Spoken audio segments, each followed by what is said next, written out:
Yes, people, that one was called The Heat Wave. And Janor, when Jay's mum and dad come together in that bedroom that night, mate, they created a heat wave, and she's here right now in Streatham.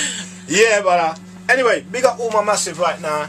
All my South London massive, North London, West London. You know what it is, it's always love. Uncle Drummer represents every Tuesday. Anyway, Jade, how you feeling, darling? Nice to have you here. How you feeling? Thank you for having me. I'm feeling good. I'm feeling lavo. Alright, it's a pleasure to have you in the building today.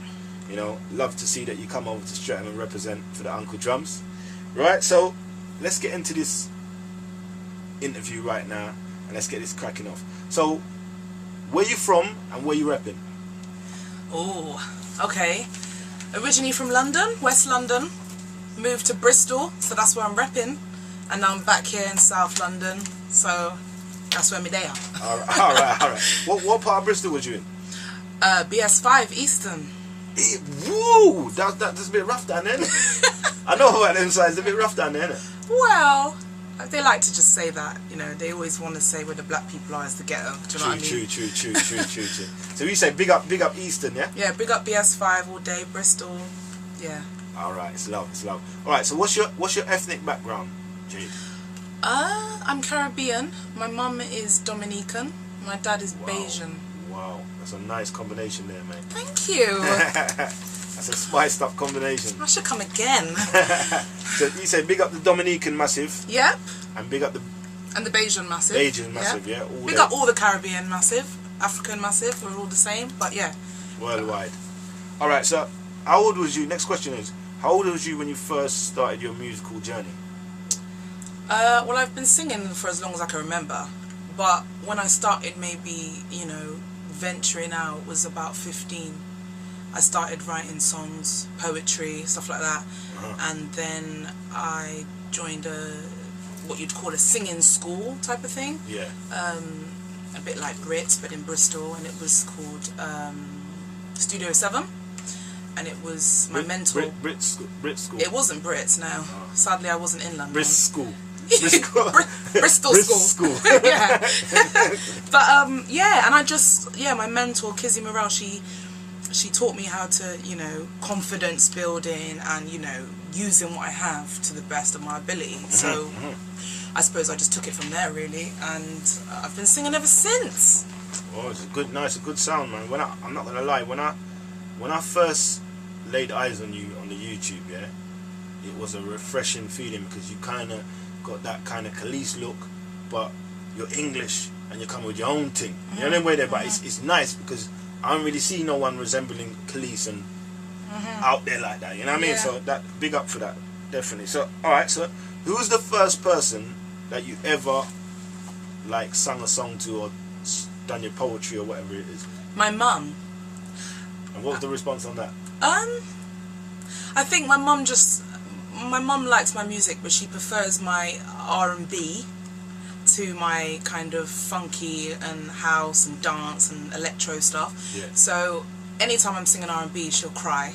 But if I do this stuff, she will literally be like, not turn it off, but like, okay, you're going along your crazy path right now, so I'm just going to leave you. But she never kind of fed me a dream. She always said, have a backup and do other things. And she kept it real, mummy. Yeah, kept it real, don't expect to be the next Beyonce, and I don't. Do you know what I mean? So she just kept it real with me, really. But yeah, that's real. I like that. I like people that. She's my biggest fan, though. See, I like people that keep it grounded and keep it real, because some people will tell you a bag of rubbish, and then by the time you get to the big judges, they say, "Oh, mate, I think you're a load of crap, mate." Yeah, and then your dream is shattered forever. Yeah, and then they're crying, and then yeah, because mummy and daddy, no one told them. Fooled them up with rubbish. You know what I mean? Well, my mum was the kind of person who said, because I'm quite thick, and she'd say to me when I was younger, "Jade, you can be anything you want to be, but not a ballerina, babe."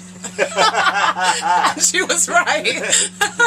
She was right. But yeah, so yeah, but she was the first person I showed my material to, and yeah, I think she liked my writing more, because my writing is more real and more, to the point, and Gotcha. expresses my life experiences. Gotcha. So let me ask you another question within that question, yeah? Are you the first person in your family to start singing, or is it your dad or someone in your The funny family? thing is, I'm the first person to sing, yeah. My dad's actually got a good voice, but he doesn't pursue it. My grandfather was actually a Dominican, major drummer. So I think originally they came over, like a lot of Caribbeans back then, to drum in Notting Hill and carnivals and stuff like that. So I come from a musical family, but no one's done it like me before me. Took it to that You know what next I mean? level. Yeah. I'm trying to take it to the top. Alright, so I'm gonna ask you something now.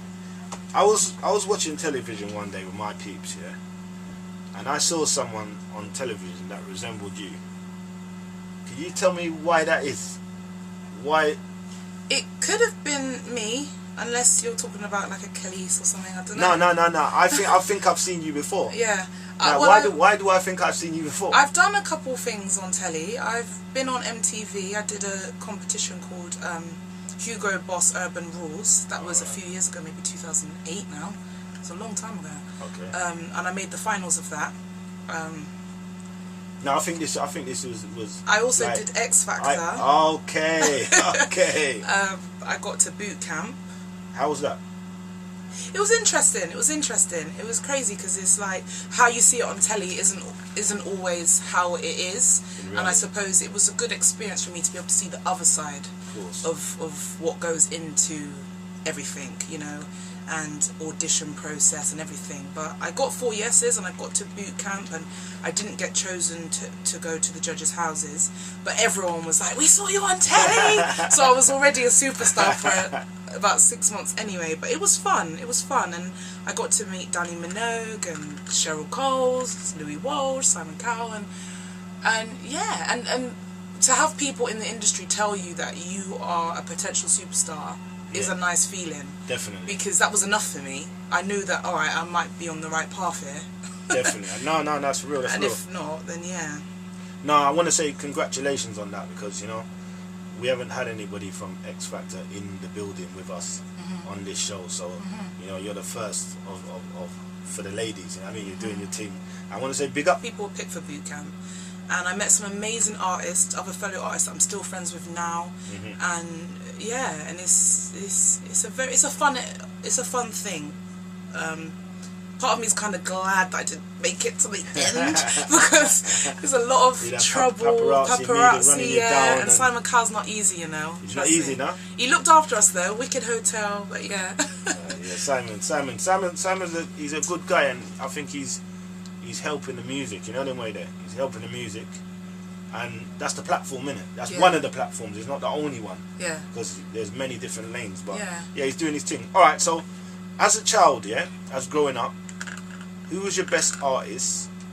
Who was your best artist, and why? As a child, I listened to a lot of different people. My mum was into brand new heavies and Soul to Soul and Minnie Riperton. Me personally, I liked more male artists like Marvin Gaye, Dennis Brown. I've always liked male singers. Yeah, I've always liked male singers. I've always liked male singers more. But my mum was a major Mariah Carey fan, like major. And so I know every word to every Mariah Carey song ever. And also I think it helped me to, I mean, I know Mariah Carey, but it did help me to train my voice key-wise and stuff like that. So got you. No, that's big. All right, so that was who did you say your favourite was? I don't know which one. Pick one out of the lot. Who's your overall that you thought to yourself, you know what, his music, and I like his music, and you sing that type of music? Dennis Brown, then, yeah. See, that's I got to give you a double touch. Dennis Brown is my favourite artist. Yeah, is it? Yeah, okay. Reggae artist. He's big. Cool. Like, I'm talking. I like Freddie McGregor as well, though. I've met Freddie McGregor, and he's lovely. But yeah, Dennis Brown stuck with me, I think. And I'm not a major reggae fan, but he would be the one for me. Yeah. Okay, so if you could form a supergroup, you plus, let's say 1, 2, 3, 4, 4 different artists. Yeah.